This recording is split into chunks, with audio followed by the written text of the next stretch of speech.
দোস্ত, এই কাহিনী খুবই বেশি দাহক ভরা আছে। এক ব্যক্তি মজুরি করে অটো চালিয়ে দোকানে বাসন ধুয়ে তার স্ত্রীকে পড়ায়। আর যখন তার স্ত্রী পরে সরকারি টিচার হয়ে যায় তখন পুরোপুরি বদলে যায়। তার স্বামীকে লাথি মেরে ঘর থেকে তাড়িয়ে যায় আর বলে যে এখন আমাকে তোমার সাথে থাকতে একদমই ভালো লাগে না। তুমি মজুরি করো আর আমি সরকারি স্কুলের টিচার। তোমার সাথে যদি আমি কোথাও যাই তাহলে আমার খুব বেশি বেয়াদবি হয়। দোস্ত, স্বামী আর স্ত্রীর মধ্যে খুব বেশি বিবাদ হয়, কিন্তু না চাইতে চাইতেও দুজনে একে অপর থেকে তালাক নেয়।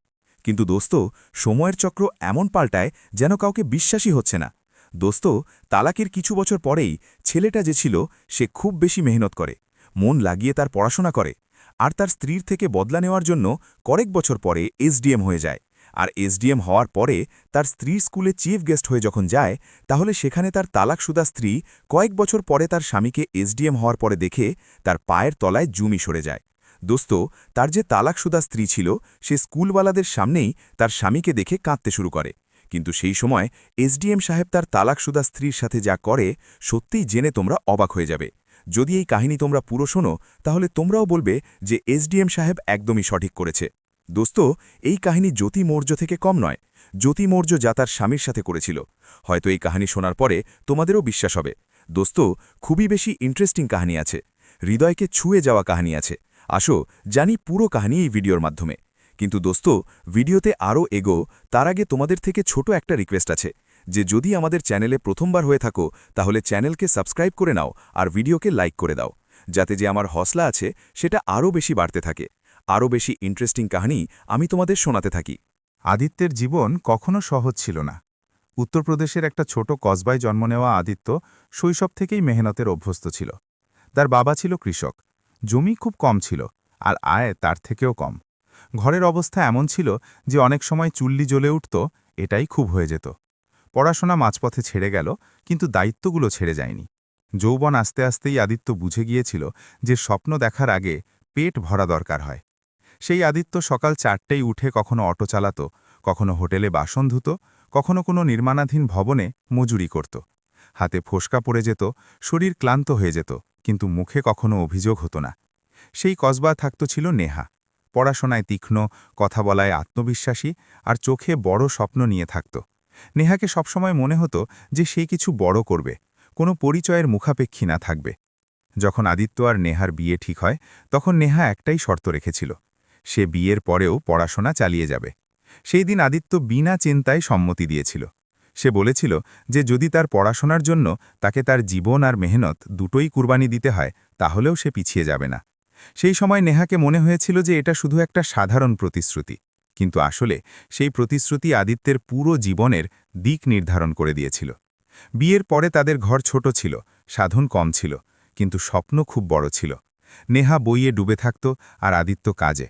অনেক রাত এমন কাটত যখন নেহা পড়তে পড়তে সেখানেই ঘুমিয়ে পড়ত, আর আদিত্য চুপচাপ তার বইগুলো গুছিয়ে দিত, দিয়া নিভিয়ে দিত, আর পরের দিনের মেহনতের জন্য নিজেকে প্রস্তুত করত। তার কাপড় পুরনো হয়ে যেত, জুতো ছিঁড়ে যেত, কিন্তু নেহার বইগুলো কখনো পুরনো হয়নি। এরই মধ্যে আদিত্যের মায়ের শারীরিক অবস্থা খারাপ হতে শুরু করল। হাসপাতালের চক্কর শুরু হলো, টাকা জলের মতো বয়ে যেতে লাগল। অনেকবার এমন হয়েছে যে ঘরে খাবারের টাকা বাকি নেই, কিন্তু নেহার পড়াশোনা কখনো থামেনি। আদিত্য তার প্রত্যেক শখ, প্রত্যেক ইচ্ছাকে মেরে ফেলেছে। শুধু একটা কথাই তার হৃদয়ে ছিল, নেহা একদিন তার পায়ে দাঁড়াবে। আর তারপর সেই দিন এলো যখন নেহার সরকারি স্কুলে নির্বাচন হয়ে গেল। পুরো মহল্লায় আলোচনা শুরু হলো। লোকেরা বলতো, দেখো, মজুরি করা লোক তার স্ত্রীকে মাস্টার বানিয়ে দিয়েছে। আদিত্যের জন্য এটা কোনো পুরস্কারের থেকে কম ছিল না। তাকে মনে হতো যে তার সব কষ্টগুলো এখন রং নিয়ে এসেছে। কিন্তু তাকে জানা ছিল না যে এই সাফল্য ধীরে ধীরে তার সম্পর্কের ভিত্তি কাঁপিয়ে দেবে। নেহার পোস্টিং ঘর থেকে দূর একটা স্কুলে হয়েছে। শুরুতে সব ঠিক ছিল, ফোনে কথা হতো, হালচাল জিজ্ঞাসা করা হতো, কিন্তু যেমন যেমন সময় কাটতে লাগল ফোন কম হতে লাগল। আওয়াজে আগের মতো উষ্ণতা কম আর আনুষ্ঠানিকতা বেশি হতে লাগল। আদিত্য অনুভব করছিল যে কিছু বদলাচ্ছে, কিন্তু সে বুঝতে পারছিল না যে আসলে কি। তাকে জানা ছিল না যে এই পরিবর্তন শুধু দূরত্বের নয়, এটা চিন্তার ছিল, হ্যাসিয়াতের ছিল, আর অহংকারের ছিল। আদিত্যকে তখনও মনে হতো যে সব ঠিক হয়ে যাবে, কিন্তু আসলে তার জীবন একটা এমন ঝড়ের দিকে এগোচ্ছে যার তাকে একটুও আহট ছিল না। নেহার চাকরি লাগার পর খুব বেশি সময় হয়নি, কিন্তু আদিত্য অনুভব করে নিয়েছে যে তার জীবনে কিছু এমন বদলাচ্ছে যাকে শব্দে ধরা মুশকিল ছিল। আগে নেহা ফোন তুলেই জিজ্ঞাসা করত যে তুমি খাবার খেয়েছ কিনা, আজ কত ক্লান্তি হয়েছে, মায়ের শারীরিক অবস্থা কেমন। এখন সেই নেহা ফোন তুললে যেন তাড়াহুড়ায় থাকত, আওয়াজে আগের মতো উষ্ণতা ছিল না। অনেকবার তো ফোন তোলাই হতো না। আদিত্য বারবার নিজেকে বোঝাত যে হয়তো স্কুলের কাজ বেশি হবে, হয়তো নতুন জায়গা, নতুন লোক, অ্যাডজাস্ট হতে সময় লাগছে। সে তার মনকে সান্ত্বনা দিত, কারণ তাকে সন্দেহ করার অভ্যেস ছিল না। সন্ধ্যায় যখন আদিত্য কাজ থেকে ফিরত, তাহলে প্রায়শই নেহার আওয়াজ স্মরণ করে মন ভারী হয়ে যেত। সে ঘরের কোণে বসে চুপচাপ ফোন দেখতে থাকত, যেন স্ক্রিন থেকে কোনো উত্তর বেরিয়ে আসবে। কখনো কখনো সে নিজে থেকেই বলত যে নেহা পড়ালেখা করেছে, দায়িত্বশীল, সে এমন কিছু করবে না যাতে সম্পর্ককে ক্ষতি পৌঁছায়। কিন্তু হৃদয়ের একটা কোণ ধীরে ধীরে ভয় পেতে শুরু করেছে। নেহা এখন মাসে শুধু একবার ঘরে আসত। আগে এসেই মায়ের পা ছুত, ঘরের প্রত্যেক কোণ দেখত, মেয়েকে বুকে লাগিয়ে নিত। এখন সে আসত যেন অতিথি হয়ে আসত, তাড়াতাড়ি খাবার খেয়ে মোবাইলে জড়িয়ে থাকত, আর পরের দিন ফিরে যাবার কথা বলতে শুরু করত। মেয়ে যখন মায়ের সাথে লেগে যেত, তাহলে নেহা তাকে ভালোবাসত তো, কিন্তু সেই ভালোবাসায় আগের মতো অস্থিরতা থাকত না। আদিত্য এসব দেখত, কিন্তু কিছু বলতে পারত না। তাকে মনে হতো যে যদি সে বলবে তাহলে হয়তো নেহা রাগ করবে। ধীরে ধীরে নেহার শব্দ বদলাতে শুরু করল। আগে সে বলতো আমরা, এখন সে প্রায়শই আমি বলতে শুরু করেছে। তার জন্যে চাকরি শুধু কাজ নয় ছিল, সেটা তার পরিচয় হয়ে গিয়েছে।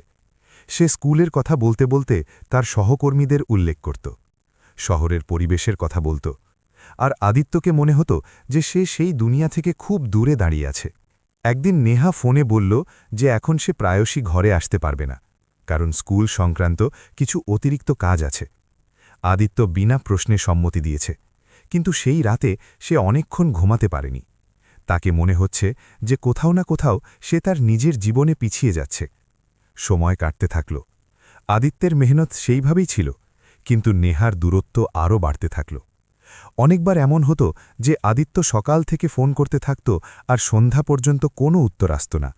যখন সে ভয় পেয়ে বেশি প্রশ্ন করত, তাহলে নেহা বিরক্ত হয়ে যেত, বলতো যে তাকে পরেশান করো না, সে এখন কোনো ছোট মেয়ে নয়।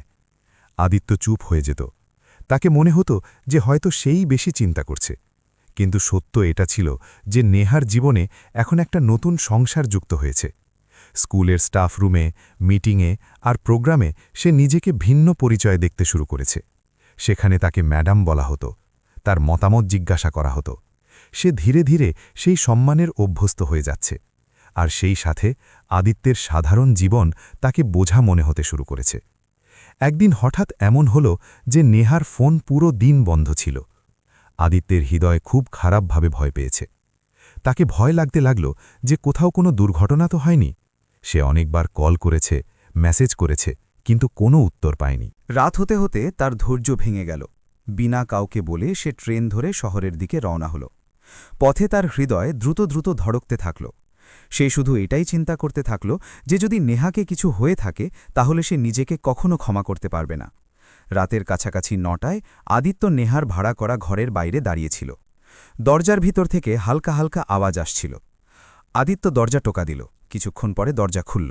সামনে নেহা দাঁড়িয়েছিল, আর তার পিছনে ঘরে একটা লোক উপস্থিত ছিল। আদিত্যের চোখ এক মুহূর্তের জন্যে অসাড় হয়ে গেল। সেই লোকের নাম ময়ঙ্ক ছিল, সেই স্কুলে নেহার সহকর্মী। নেহা ভয় পেয়ে বলল যে স্কুলের কিছু কাজ ছিল, তাই সে থেকে গেছে। কিন্তু আদিত্য সব বুঝে গিয়েছে। ঘরের পরিবেশ, সময় আর নেহার ভয় সবকিছু খুব স্পষ্ট বলছিল। আদিত্যের হৃদয়ে যেন ভেঙে ছড়িয়ে পড়ল।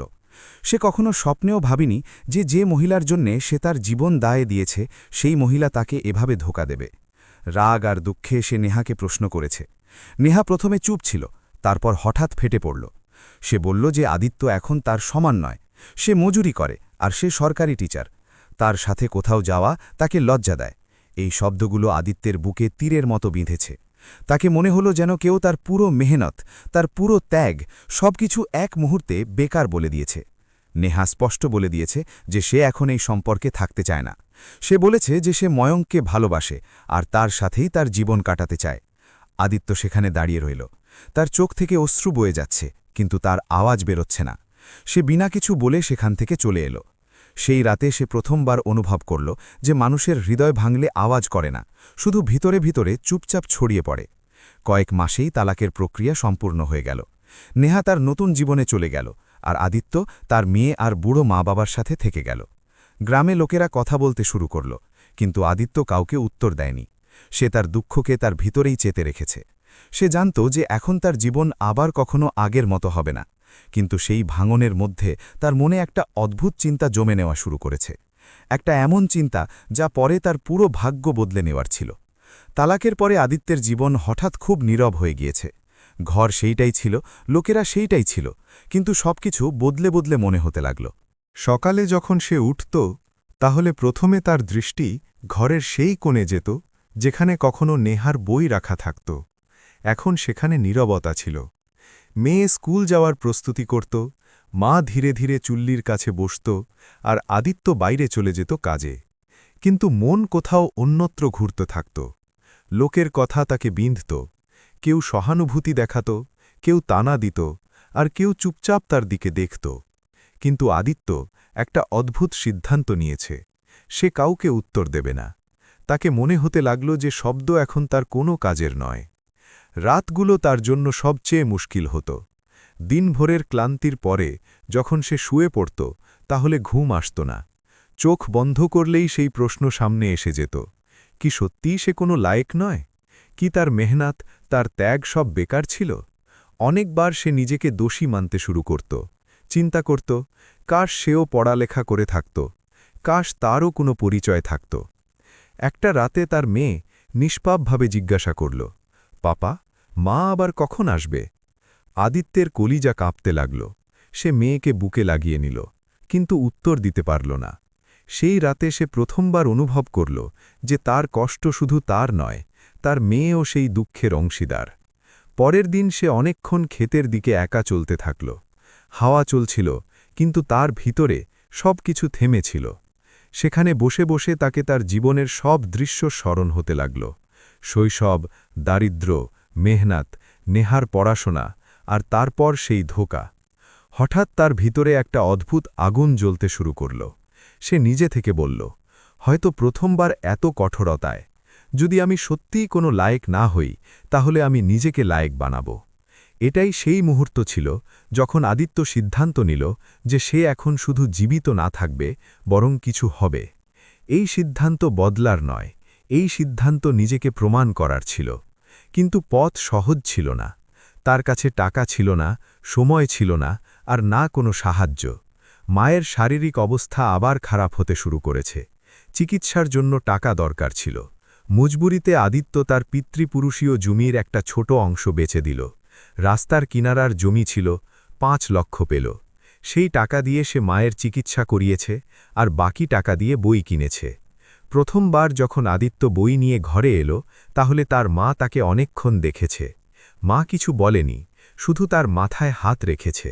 সেই স্পর্শে যেন আশীর্বাদও ছিল, আর বিশ্বাসও। আদিত্য দিনে কাজ করত, আর রাতে পড়াশোনা। শুরুতে খুব মুশকিল হয়েছে।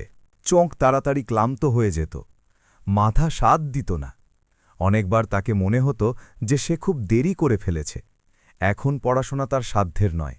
কিন্তু তারপর মেয়ের মুখ সামনে এসে যেত, আর সে আবার বই খুলে নিত। ধীরে ধীরে তার দিনচর্যা বদলে গেল। সকালে কাজ, দুপুরে একটু ঘুম, সন্ধ্যায় আবার কাজ, আর রাতে পড়াশোনা। বন্ধু কম হয়ে গেল, কথা কম হয়ে গেল। সে নিজেকে একই লক্ষ্যে বেঁধে ফেলেছে। সময়ের সাথে তার আত্মবিশ্বাস ফিরে আসতে লাগল। তাকে অনুভব হল যে পড়াশোনা শুধু ডিগ্রি দেয় না, সেটা মানুষকে চিন্তা করার উপায়ও শেখায়। তাকে দুনিয়াকে দেখার নতুন দৃষ্টিকোণ মিলতে লাগল। সে এখন নিজেকে বোঝে না। অনেকবার নেহার চিন্তা আসত। তাকে স্মরণ হতো যে নেহা তাকে কমতর মনে করেছে। কিন্তু এখন সেই স্মৃতিতে দুঃখের থেকে বেশি প্রেরণা ছিল। সে নিজে থেকে বলতো, যদি আমি সেই দিন ভেঙে পড়তাম, তাহলে আজ এখানে থাকতাম না। বছর কাটতে থাকল। আদিত্য প্রতিযোগিতামূলক পরীক্ষার প্রস্তুতি শুরু করে দিয়েছে। প্রথমবারে অসফল হয়েছে, দ্বিতীয়বারেও। কিন্তু সে থামেনি। প্রত্যেক অসফলতা তাকে আরও বেশি মজবুত করতে থাকল। গ্রামবাসী অবাক হয়ে গিয়েছে। সেই লোক যে কখনো মজুরি করত, এখন বইয়ে ডুবে থাকত। কেউ হাসত, কেউ মজা করত, কিন্তু আদিত্যকে ফারাক পড়ত না। তাকে জানা ছিল যে তার যাত্রা একা। আর তারপর একদিন সেই দিন এলো যখন তার নাম নির্বাচন তালিকায় ছিল। আদিত্য বিশ্বাস করতে পারছিল না। সে অনেকবার লিস্ট দেখেছে, চোখ ঘষেছে, তারপরেও নাম সেইটাই ছিল। সেই দিন সে চুপচাপ মায়ের পা ছুঁয়েছে, মেয়েকে গলে লাগিয়েছে আর আকাশের দিকে দেখেছে। তাকে জানা ছিল না যে সামনে তার জীবন তাকে কোথায় নিয়ে যাবে, কিন্তু এটাই নিশ্চিত জানত যে এখন সে সেই লোক নয় যাকে কখনো কমতর মনে করা হয়েছিল। তার ভিতরে এখন একটা নতুন আদিত্য জন্ম নিয়েছে। সময় খুব কিছু বদলে দেয়, কিন্তু কিছু পরিবর্তন এত গভীর হয় যে তাদের চেনাতে সময় লাগে। আদিত্যের জীবনও সেই মোড়ে এসে পৌঁছেছে। যে লোক কখনো মজুরি করে দিন কাটিয়েছে, সেই লোক এখন সকালে খবরের কাগজ খুললে তাতে তার নাম ছাপা হতো। নির্বাচনের পরে ট্রেনিং, শহরের ছুটোছুটি, নতুন মুখ, নতুন দায়িত্ব, সব কিছু আদিত্যের জন্য নতুন ছিল। কিন্তু এই নতুন দুনিয়ায়ও সে নিজেকে ভুলেনি। তার ভিতরে এখনও সেই সরলতা ছিল, সেই সংযম আর সেই চুপচাপ সহ্য করে নেওয়ার অভ্যাস। ফারাক শুধু এটাই ছিল যে এখন তার সিদ্ধান্ত অনেকের জীবনকে ছোঁয়ার ছিল। যখন প্রথমবার তাকে জেলা কালেক্টর হিসেবে নিয়োগপত্র মিলল, তাহলে সে তাকে অনেকক্ষণ হাতে ধরে রেখেছে। কাগজের সেই টুকরো তার বছরের মেহনত, অসফলতা আর ভাঙ্গনের উত্তর ছিল। সেই দিন সে কাউকে ফোন করেনি, কাউকে দেখাবে না, শুধু ঘরে এসে মায়ের কাছে বসে গেল। মা তাকে দেখেছে, তার চোখে আর্দ্রতা ছিল। আদিত্য বলল, মা, তোমার চিকিৎসা, তোমার দোয়া সব কাজে লেগেছে। মা কিছু বলেনি, শুধু তার মাথায় হাত রেখেছে। মেয়ে স্কুল থেকে এসে জিজ্ঞাসা করল, পাপা, তুমি এখন খুব বড় অফিসার হয়ে গিয়েছ? আদিত্য হেসে দিয়েছে, না মেয়ে, এখন শুধু দায়িত্ব একটু বেশি। নতুন পোস্টিংয়ের সাথে নতুন চ্যালেঞ্জ এলো। জেলার সমস্যা, লোকের আশা, অফিসারদের রাজনীতি, সবকিছু আদিত্যকে রোজ শিখতে হতো। কিন্তু সে তার উপায়ে কাজ করা বেছে নিয়েছে। সে ফাইলের থেকে বেশি লোকের সাথে কথা বলত, মিটিংয়ের থেকে বেশি জমির বাস্তবতা দেখত। হয়তো এই কারণে লোকেরা তাকে পছন্দ করতে শুরু করেছে। ধীরে ধীরে তার পরিচয় তৈরি হতে লাগল, একটা কঠোর কিন্তু ন্যায় পছন্দ অফিসার হিসেবে। এই দিনগুলোতে একদিন তার টেবিলে একটা ফাইল এলো। জেলার একটা সরকারি প্রাইমারি স্কুলে বার্ষিক অনুষ্ঠান ছিল। বাচ্চাদের জন্য পুরস্কার বিতরণ, উন্নয়ন কাজের পর্যালোচনা আর প্রধান অতিথি হিসেবে জেলা কালেক্টরের উপস্থিতি নির্ধারিত হয়েছে। আদিত্য ফাইল দেখেছে, তারিখ দেখেছে আর স্বাক্ষর করে দিয়েছে। স্কুলের নাম সে সাধারণভাবে পড়েছে, কিন্তু সেই মুহূর্তে তাকে জানা ছিল না যে এই নাম তার জীবনের সবচেয়ে পুরনো ক্ষতকে আবার ছোঁবে। ওদিকে নেহার জীবনও তার নিজের ধরনে এগিয়ে গিয়েছে। তালাকের পরে কিছু সময় সে খুব অস্থির ছিল। ময়ঙ্কের সত্য সামনে এসেছে, বিশ্বাস ভেঙেছে আর স্বপ্ন ছড়িয়ে গিয়েছে। চাকরি তো ছিল, কিন্তু মনে শূন্যতা ছিল। সে নিজেকে কাজে ডুবিয়ে দিয়েছে। স্কুল, বাচ্চা, কাগজের কাজ, সবকিছু। বাইরে থেকে সে আত্মবিশ্বাসী দেখাত, কিন্তু ভিতরে কোথাও একটা ভয় বসে গিয়েছে। আদিত্যের চিন্তা সে প্রায়শই ঝাঁকিয়ে ফেলে দিত, কিন্তু কখনো কখনো রাতের নীরবতায় সেই চিন্তা তাকে ঘিরে ফেলত। তাকে স্মরণ হতো যে কিভাবে আদিত্য বিনা অভিযোগ তার জন্য সব করত। সেই স্মৃতিগুলো এখন বিঁধতে শুরু করেছে। স্কুলে অনুষ্ঠানের প্রস্তুতি চলছিল, বাচ্চাদের লাইনে দাঁড় করানো হচ্ছে, মঞ্চ সাজানো হচ্ছে। শিক্ষকদের মধ্যে আলোচনা ছিল যে এবার প্রধান অতিথি নিজে জেলা কালেক্টর। নেহা এটা শুনেছে তো শুধু আনুষ্ঠানিক আগ্রহ দেখিয়েছে। তার জন্য কালেক্টরও একটা পদ ছিল, একটা অফিসার যার সাথে তার কোনো ব্যক্তিগত সম্পর্ক হতে পারে না। অনুষ্ঠানের দিন সকালে আদিত্য আয়নায় নিজেকে দেখেছে। সেই সাধারণ পোশাক, সেই শান্ত মুখ। গাড়ি স্কুলের দিকে এগিয়েছে। পথে সে জেলার ফাইলের বিষয়ে চিন্তা করতে থাকল। তাকে একটুও অন্দাজ ছিল না যে কিছুক্ষণ পরে তার অতীত তার সামনে দাঁড়াবে। স্কুলের গেটে গাড়ি থামল, স্বাগত হল, ফুল, তালি, বাচ্চাদের হাসি। আদিত্য মঞ্চের দিকে এগিয়ে গেল। সেই মুহূর্তে নেহার দৃষ্টি মঞ্চের দিকে উঠিল। প্রথমে তো সে মনোযোগ দেয়নি, কিন্তু যেমনই সে মুখটাকে স্পষ্ট দেখেছে, তার পায়ের তলায় জমি সরে গেল। সেই মুখ, সেই চোখ, সেই শান্ত মুদ্রা। কিছুক্ষণের জন্য তাকে মনে হল যে তার চোখ ধোঁকা দিচ্ছে, কিন্তু না, সেটা আদিত্যই ছিল।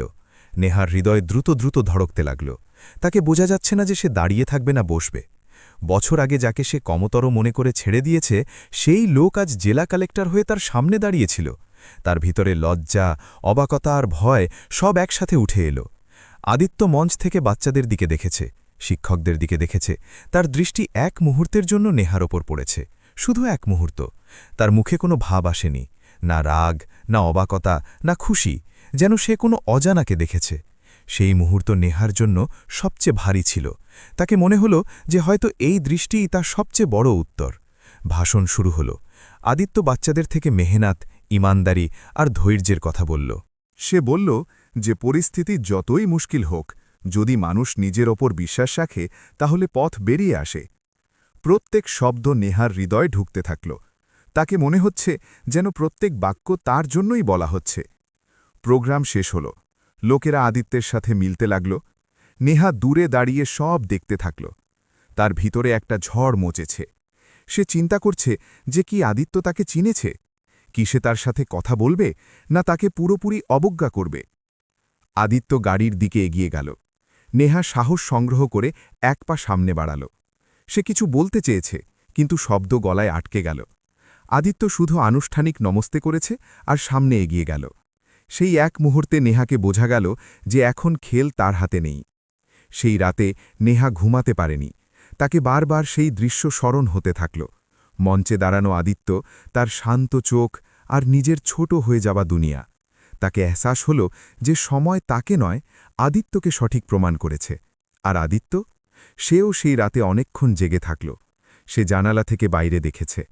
তাকে মনে হল যে ভাগ্য তাকে সেই জায়গায় নিয়ে এসে দাঁড় করিয়েছে যেখান থেকে কাহিনী শুরু হয়েছে।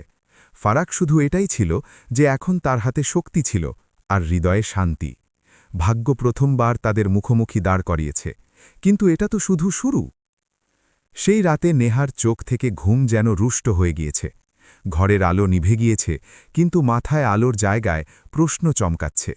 মঞ্চে দাঁড়ানো আদিত্যের মুখ, তার আওয়াজের থামা আর তার চোখের সেই শান্তি সব বারবার ফিরে আসত। তাকে মনে হল যেন বছর আগে করা প্রত্যেক সিদ্ধান্ত আজ তার সামনে দাঁড়িয়ে তার থেকে উত্তর চাইছে। সে করওয়াট পাল্টাতে থাকল, বালিশকে বুকে লাগিয়ে রাখল, কিন্তু হৃদয়ের ধড়কন নিয়ন্ত্রণে আসছে না। তাকে প্রথমবার এহসাস হল যে পদ আর পরিচয় থাকা সত্ত্বেও কিছু শূন্যতা এমন হয় যাকে কোনো চাকরি ভরতে পারে না। পরের সকালে স্কুল পৌঁছেছে তো প্রত্যেক দিকে সেই অনুষ্ঠানের আলোচনা ছিল। বাচ্চারা উত্তেজিত ছিল, শিক্ষকেরা গর্ব করে কথা বলছিল। নেহা হাসার চেষ্টা করতে থাকল, কিন্তু ভিতরে কিছু ভাঙতে থাকল। স্টাফ রুমে বসে সে কফির কাপ তুলেছে, তারপর রেখে দিয়েছে। হাত কাঁপছে। তাকে স্মরণ এলো যে কখনো এমন হাতে আদিত্য তাকে বই ধরিয়েছিল। তখন সে ভবিষ্যতের দিকে দেখছিল, আর আজ অতীত তার সামনে দাঁড়িয়ে। দিনভর সে নিজের সাথে লড়াই করতে থাকল। কি তাকে আদিত্যের সাথে মিলতে হবে? কি সে কিছু বলতে পারবে? তাকে ভয় ছিল যে কোথাও তার চেষ্টা বেকার না হয়ে যায়, কোথাও সে আর ছোট না পড়ে যায়। কিন্তু সন্ধে হতে হতে এই ভয় জিদে বদলে গেল। সে সিদ্ধান্ত নিল যে সে মিলবে। একবার, শুধু একবার তাকে সত্য শুনতে হবে, চাই সেটা বিধুক। পরের দিন সে বাহানা তৈরি করে স্কুল থেকে তাড়াতাড়ি বেরিয়ে গেল। কালেক্টর অফিসের ভবন তার সামনে দাঁড়িয়েছিল, উঁচু, কঠোর আর থেমে। গেটে দাঁড়ানো সিপাহী নাম জিজ্ঞাসা করেছে। নেহা তার নাম বলেছে, তারপর থেমে গেল। কি নামই যথেষ্ট হবে? কিছুক্ষণ পরে তাকে ভিতরে যেতে দেওয়া হলো। প্রত্যেক পায়ে তার হৃদয় দ্রুত ধড়কতে থাকল। তাকে মনে হলো যেন সে তার নিজের সিদ্ধান্তের গলিপথ দিয়ে যাচ্ছে। অফিসের বাইরে বসে সে দেয়ালে টাঙানো ছবিগুলো দেখেছে। অফিসারদের গম্ভীর হাসি, ফাইলের কাতার, সবকিছু একটা ভিন্ন দুনিয়ার অংশ মনে হচ্ছে। কিছুক্ষণ পরে তাকে ভিতরে ডাকা হলো। ঘরের দরজা খুলল, আর সামনে আদিত্য বসেছিল। সেই সরলতা, সেই থামা। সে মাথা তুলে দেখেছে, যেন কোনো রোজকার মিলন দেখছে। নেহা নমস্তে বলেছে। আদিত্য শান্তভাবে উত্তর দিয়েছে। সে বসার ইশারা করেছে। ঘরে কিছুক্ষণের জন্য নীরবতা ছড়িয়ে পড়ল। নেহা বলতে চেয়েছে, কিন্তু শব্দ যেন গলায় আটকে গেল। আদিত্য জল মুঙ্গিয়েছে, ফাইলগুলো একদিকে রেখেছে, আর বলেছে, বলো। শুধু কেটাই, কোনো অভিযোগ নয়, কোনো ব্যঙ্গ নয়। নেহার চোখ ভরে এলো। সে বলতে শুরু করেছে, তারপর থেমে গেল। সে স্বীকার করেছে যে সে ভুল ছিল। সে মেনেছে যে সে অহংকারে সিদ্ধান্ত নিয়েছে আর বিশ্বাস ভেঙেছে। সে বলেছে যে কিভাবে তার জীবন জড়িয়ে গিয়েছে, কিভাবে সে নিজে থেকে দূর হয়ে গিয়েছে। সে বলতে থাকল, আর প্রত্যেক বাক্যের সাথে তার বোঝা হালকা হতে থাকল। আদিত্য চুপচাপ শুনতে থাকল। তার চোখে কোনো হলচল ছিল না, কিন্তু মনোযোগ পুরো ছিল। যখন নেহা থামল, তাহলে ঘরে আবার নীরবতা ছড়িয়ে পড়ল। আদিত্য ধীরে বলল যে ভুলগুলো মানুষ থেকে হয়, কিন্তু প্রত্যেক ভুলের প্রভাবও হয়। সে বলল যে তাকে নেহা থেকে ঘৃণা নেই, শুধু এখন সে সেই জায়গায় ফিরে যেতে পারে না যেখান থেকে সে ভেঙে বেরিয়েছে। তার শব্দ কঠোর ছিল না, শুধু স্পষ্ট ছিল। সে বলল যে তার জীবন এখন একটা দায়িত্ব, তার মেয়ে, তার মা আর সেই বিশ্বাস যা সে নিজের উপর তৈরি করেছে। নেহা মেয়ের নাম নিয়েছে, তার আওয়াজ কাঁপতে গেল। সে বলল যে সে তার মেয়ের সাথে মিলতে চায়। আদিত্য বিনা দ্বিধায় বলল যে মেয়ে তার সাথে মিলতে পারে। সে বলল যে সম্পর্ক ভেঙেছে, কিন্তু মা মেয়ের সম্পর্ক নয়। সেই এক বাক্যে নেহাকে প্রথমবার সুখ মিলল। সে মাথা ঝুঁকিয়ে নিল, অশ্রু পড়ল, কিন্তু এবার সেগুলো লজ্জার নয় ছিল, সেগুলো শিকারের ছিল। মিলনের পরে নেহা বাইরে বেরিয়েছে তো আকাশ ভিন্ন মনে হচ্ছিল, ভারী কিন্তু স্পষ্ট। তাকে মনে হলো যেন সে তার ভিতরের গাল দিয়েছে। ওদিকে আদিত্য জানালার কাছে দাঁড়িয়ে অনেকক্ষণ বাইরে দেখতে থাকল। সে অনুভব করেছে যে বছর পরে তার হৃদয়ে কোনো তিক্ততা ছিল না, শুধু একটা দূরত্ব ছিল, সম্মানের দূরত্ব। পরের সপ্তাহে মেয়ের মিলন শুরু হল। প্রত্যেক মিলন নেহার জন্য একটা পরীক্ষা ছিল। মেয়ের হাসি, তার কথা, সবকিছু তাকে তার হারানো দুনিয়ার স্মরণ করাত। আদিত্য প্রত্যেকবার সাথে থাকত, সন্তুলন রাখত। না সে কাছে আসতে দিত, না দূরে ধাক্কা দিত। সে শুধু সীমা নির্ধারণ করতে থাকল। সময়ের সাথে নেহা বুঝেছে যে ক্ষমা চাওয়া সহজ, কিন্তু বিশ্বাস ফিরিয়ে আনা মুশকিল। সে কোনো জোর দেয়নি, সে শুধু তার মেয়ের জন্য উপস্থিত ছিল। আর আদিত্য দেখেছে যে নেহা বদলাচ্ছে, ধীরে, চুপচাপ, বিনা দাবির। একটা সন্ধে মেয়ে আদিত্যকে জিজ্ঞাসা করল যে কি মা আবার আমাদের সাথে থাকতে পারে। প্রশ্ন সরল ছিল, কিন্তু তার ওজন ভারী। আদিত্য মেয়েকে বুকে লাগিয়েছে। সে বলল যে প্রত্যেক সিদ্ধান্ত সময়ের সাথে হয়, আর কিছু উত্তর এখনও বাকি। সে অনুভব করেছে যে জীবন তাকে আবার একটা মোড়ে নিয়ে এসেছে, যেখানে সঠিক আর সহজ একসাথে চলে না। সেই রাতে আদিত্য অনেকক্ষণ জেগে থাকল। সে চিন্তা করেছে যে কি ক্ষমার পরেও সাথে সম্ভব, কি বিশ্বাস আবার জন্ম নিতে পারে। তাকে স্মরণ এলো যে কিভাবে সে কখনো ভেঙে নিজেকে দাঁড় করিয়েছে। আর সে এটাও অনুভব করেছে যে শক্তির অর্থ কঠোর হওয়া নয়, বরং সঠিক সময়ে সঠিক সিদ্ধান্ত নেওয়া হয়। কাহিনী এখন একটা এমন মোড়ে ছিল যেখানে প্রত্যেক পা সামনের দিক নির্ধারণ করার ছিল। নেহা অপেক্ষায় ছিল, মেয়ে আশায় ছিল, আর আদিত্য তার বিবেকের সাথে একা ছিল। দিন কাটতে থাকল, কিন্তু আদিত্যের ভিতরে সময় যেন থেমে গিয়েছে। বাইরের দুনিয়ায় ফাইল চলত, মিটিং হতো, সিদ্ধান্ত নেওয়া হতো, কিন্তু তার মনে একই প্রশ্ন রোজ নতুন রূপে দাঁড়িয়ে যেত। কি ক্ষমার পরেও সাথে চলা দরকারি হয় কি, না কখনো সামনে এগিয়ে যাওয়াই সবচেয়ে বড় ন্যায় হয়? সে নিজে থেকে বিতর্ক করত, যুক্তি দিত, তারপর চুপ হয়ে যেত। তাকে জানা ছিল যে এই সিদ্ধান্ত কোনো ফাইলে সাইন করার মতো সহজ নয়। মেয়ের চোখে আশা ধীরে ধীরে স্থায়ী হতে শুরু করেছে। প্রত্যেক মিলনের পরে সে ঘরে ফিরে মায়ের কথা বলত, স্কুলের কথা শোনাত, আর তারপর সেই প্রশ্ন, কি মা আবার আমাদের সাথে থাকতে পারে? আদিত্য প্রত্যেকবার কথা বদলে দিত। সে চাইত না যে তার মেয়ে কোনো অসম্পূর্ণ প্রতিশ্রুতির ওপর বিশ্বাস করে। সে শিখেছে যে ভাঙা বিশ্বাসের দুঃখ কত গভীর হয়। সমাজের দৃষ্টিও এখন সক্রিয় হয়ে উঠেছে। অফিসারদের দুনিয়ায় খবর দ্রুত ছড়ায়। কেউ সহানুভূতি দেখাত, কেউ সলা দিত, কেউ সতর্ক করত। কেউ বলতো এ তো বড় পদ আছে, পুরনো সম্পর্কে ফিরে যাওয়া ঠিক নয়। কেউ বলতো মেয়ের জন্য চিন্তা করো। আদিত্য সব শুনত, কিন্তু কাউকে উত্তর দিত না। সে জানত যে আখিরে তাকে তার বিবেকেরই শুনতে হবে। নেহাও নিজেকে সংযমে রেখেছে। সে কোনো চাপ তৈরি করেনি। সে জানত যে বেশি বলা, বেশি চাওয়া সবকিছু খারাপ করতে পারে। সে শুধু উপস্থিত ছিল, মেয়ের জন্য, সত্যের জন্য। সে তার ভিতরের অহংকারকে অনেক আগে পিছনে ছেড়ে দিয়েছে। এখন তার কাছে শুধু ধৈর্য ছিল।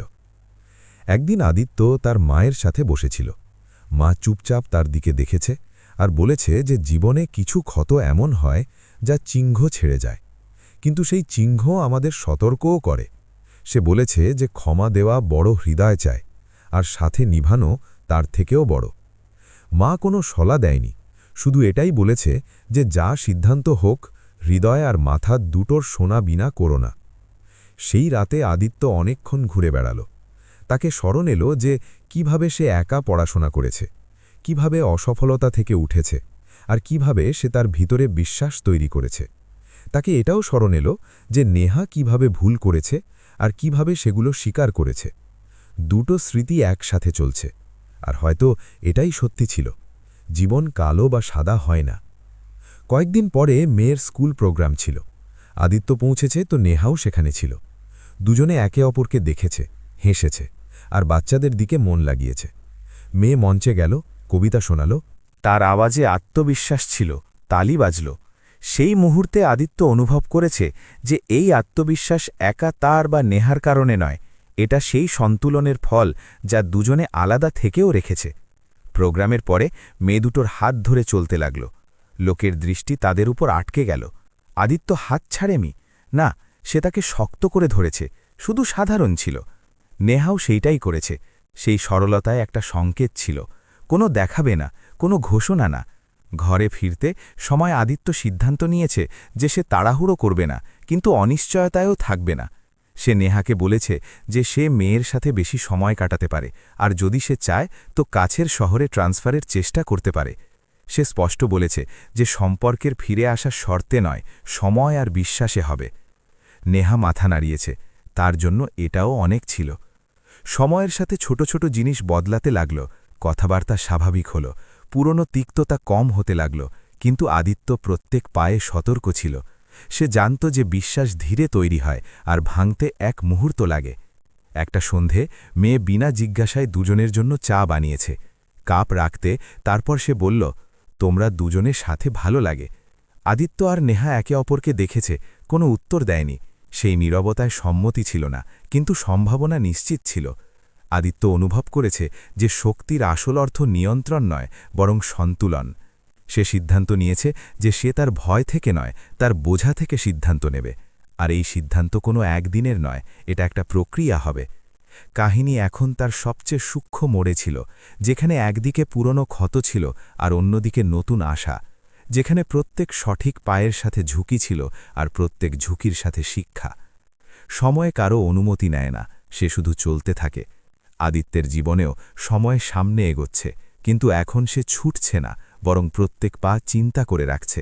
সে তার ভিতরে একটা অদ্ভুত শান্তি অনুভব করতে শুরু করেছে। সেই শান্তি যা তখন আসে যখন মানুষ নিজে থেকে মিথ্যা বলা বন্ধ করে। তাকে বোঝা গেল যে তার ভয় নেহা থেকে নয়, তার ভয় সেই ভাঙন থেকে যা সে কখনো অনুভব করেছে। আর ভয় থেকে ভাগার বদলে যদি তার মুখোমুখি করা হয়, তো হয়তো সেই ভয় দুর্বল হয়ে পড়ে। নেহাও বদলে গিয়েছে। এখন সে শব্দ থেকে বেশি তার আচরণ থেকে বলত। না অভিযোগ, না আশা, না কোনো চাপ। সে মেয়ের সাথে সময় কাটাত, স্কুল আর ঘরের মধ্যে সন্তুলন তৈরি করত, আর আদিত্যের সীমার সম্মান করত। অনেকবার আদিত্য তাকে দেখত আর চিন্তা করত যে কাশ এই বোঝা আগে এসে থাকত। কিন্তু সে এটাও জানত যে কাশ থেকে জীবন চলে না। একদিন জেলায় একটা বড় সিদ্ধান্ত নিতে হল। কিছু পরিবারের পুনর্বাস হওয়া ছিল আর বিষয় সংবেদনশীল ছিল। আদিত্য পুরো ধৈর্যে কাজ করেছে। অনেক রাত পর্যন্ত অফিসে ছিল। ঘরে ফিরল তো ক্লান্ত ছিল। মেয়ে ঘুমিয়ে পড়েছে। নেহা রান্নাঘরে বসে কিছু কাগজ দেখছে।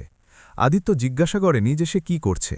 সে শুধু জল খেয়েছে আর চেয়ারে বসে গিয়েছে। কিছুক্ষণ পরে নেহা বলল যে সে মেয়ের স্কুলের জন্য ট্রান্সফারের আর্জি দিয়েছে, যাতে সে কাছে থাকে। সে এটাও বলেছে যে যদি আদিত্যকে ঠিক না লাগে তো সে সিদ্ধান্ত বদলাতে পারে। আদিত্য মাথা নাড়িয়েছে। তাকে ভালো লেগেছে যে এখন সিদ্ধান্ত একদিকের নয় হচ্ছে। সেই রাতে আদিত্য অনেকক্ষণ চিন্তা করতে থাকল।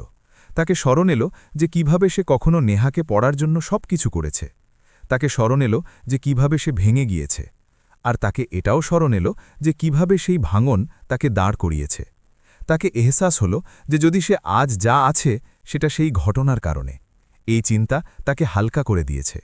হয়তো ক্ষমার অর্থ ভুলে যাওয়া নয়, বরং স্মরণ রেখে সামনে এগোনো হয়। কয়েকদিন পরে মেয়ের জন্মদিন এলো। ছোট অনুষ্ঠান রাখা হয়েছে। কিছু বন্ধু, কিছু সহকর্মী, নেহা আর আদিত্য দুজনেই উপস্থিত ছিল। মেয়ের মুখে খুশি স্পষ্ট দেখা যাচ্ছে। কেক কাটার সময় সে দুজনের হাত ধরে নিয়েছে। আদিত্য হাত ছাড়েনি। সেই মুহূর্তে তাকে মনে হলো যে এই হাত ধরা কোনো ঘোষণার থেকে বড়। এটা বিশ্বাসের একটা ছোট শুরু। অনুষ্ঠানের পরে যখন সব চলে গেল তো ঘরে নীরবতা ছিল। আদিত্য নেহাকে বসতে বলেছে। সে প্রথমবার খোলাখুলি কথা বলেছে। সে বলল যে তাকে ভরে লাগে আবার বিশ্বাস করতে। সে এটাও বলল যে সে কোনো আদর্শ কাহিনীর শেষ চায় না, যেখানে সবকিছু হঠাৎ ঠিক হয়ে যায়। সে সত্য চায়, যাতে সময় লাগে, ভুল হয়, কিন্তু ইমানদারি থাকে। নেহা মনোযোগ দিয়ে শুনেছে। সে বলল যে সে কোনো তাড়াহুড়োয় নেই। সে শুধু এটাই চায় যে তাকে সুযোগ মিলুক, প্রমাণ দেওয়ার, শব্দ থেকে নয়, সময় থেকে। আদিত্য সেই রাতে সিদ্ধান্ত শোনায়নি। সে বলল যে তারা একসাথে না, কিন্তু কাছে থাকবে, মেয়ের জন্য আর হয়তো নিজের জন্যও। সে এটাও বলল যে যদি কখনো তাকে মনে হয় যে পুরনো কথা ফিরে আসছে তো সেই বিনা শর্তে পিছিয়ে যাবে। নেহা এই শর্ত স্বীকার করেছে। তার জন্য এটাও একটা নতুন শুরু ছিল। শর্তের সাথে কিন্তু ইমানদার সময় কাটতে থাকল। ছোট ছোট কথা বড় হতে লাগল। সাথে খাবার, মেয়ের পড়াশোনার উপর আলোচনা, কখনো কখনো চুপচাপ বসা। আদিত্য প্রত্যেক দিন নিজেকে পরখ করে নিত। সে অনুভব করেছে যে তার ভিতরের রাগ এখন তত তীব্র নয়, তার জায়গা বোঝা নিয়েছে। সে এটাও বুঝেছে যে শক্তির অর্থ প্রত্যেক লড়াই জিতা নয়, বরং কিছু লড়াই ছেড়ে দেওয়াও হয়। একটা সন্ধে আদিত্য অফিস থেকে ফিরল তো নেহা জানিয়েছে যে তাকে শহরের কাছে স্কুল মিলে গিয়েছে। সে খুশি ছিল কিন্তু বেশি জাহির করেনি। আদিত্য বধাই দিয়েছে। তাকে মনে হলো যে জীবন ধীরে ধীরে সমতুলনে আসছে, না খুব দ্রুত, না খুব ধীর। কয়েক সপ্তাহ পরে আদিত্য নিজে উদ্যোগ নিয়েছে। সে বলল যে তারা সাথে থাকার চেষ্টা করতে পারে। ধীরে স্পষ্ট সীমার সাথে সে বলল যে এই সিদ্ধান্ত বদলায় নয়, বরং ভবিষ্যতের জন্য। নেহার চোখে অশ্রু এসে গেল, কিন্তু সে কোনো প্রতিশ্রুতি করেনি, কোনো বড় কথা বলেনি। সে শুধু বলল ধন্যবাদ, আর এটাই যথেষ্ট ছিল। সাথে থাকা সহজ ছিল না। পুরনো ক্ষত কখনো কখনো উঠে আসত, কোনো কথায় নীরবতা ছড়িয়ে পড়ত। কিন্তু এখন দুজনেই ভাগত না। তারা থামত, কথা বলত, আর তারপর সামনে এগোত। মেয়ে এসব দেখত, আর হয়তো এখান থেকেই শিখছিল। যে সম্পর্ক পারফেক্ট হয় না, কিন্তু ইমানদার হতে পারে। সমাজও কথা বলেছে, কেউ প্রশংসা করেছে, কেউ প্রশ্ন উঠিয়েছে। আদিত্য পরোয়া করেনি। তাকে জানা ছিল যে তার সিদ্ধান্ত তাকে জবাবদিহি করে, কিন্তু দুর্বল নয়। সে তার পদকে সম্পর্কের উপরে রাখেনি, আর না সম্পর্ককে পদের নিচে। সে সংতুলন বেছে নিয়েছে। একদিন আদিত্য ফাইলের মধ্যে বসে জানালা থেকে বাইরে দেখেছে। তাকে মনে হলো যে সে জীবন থেকে কোনো লড়াই জিতেনি, বরং একটা সমঝোতা করেছে, তার ভয়ের সাথে, তার অতীতের সাথে। আর এই সমঝোতা তাকে সঠিক লেগেছে। নেহাও নিজেকে বদলতে দেখেছে। সে শিখেছে যে সম্মান চাওয়া হয় না, কমানো হয়। সে শিখেছে যে পরিচয় সম্পর্ককে কুচলে না বানানো হয়, বরং তাদের সামলিয়ে বানানো হয়। তাকে তার ভুলের এহসাস ছিল, আর এখন সে সেই এহসাসের সাথে জীবনযাপন শিখে নিয়েছে। কাহিনীর শেষ কোনো তালির ভরা দৃশ্যে হয়নি, না কোনো বড় ভাষণ, না কোনো ঘোষণা। এটা শেষ ছিল ধীরে থামার সাথে, যেখানে লোকেরা ভেঙে নিজেরা জুড়তে পারে, যদি তারা ইমানদার হয়। আদিত্য এখনও জেলা কালেক্টর ছিল, নেহা এখনও শিক্ষিকা ছিল, মেয়ে এখনও তাদের দুনিয়ার কেন্দ্র ছিল। ফারাক শুধু এটাই ছিল যে এখন তাদের মধ্যে অহংকার ছিল না, শুধু বোঝা ছিল। আর হয়তো এটাই সবচেয়ে বড় জয় ছিল। কারণ জীবনে প্রত্যেক কাহিনী বদলা থেকে মহান হয় না, কিছু কাহিনী বোঝা থেকে অমর হয়ে যায়।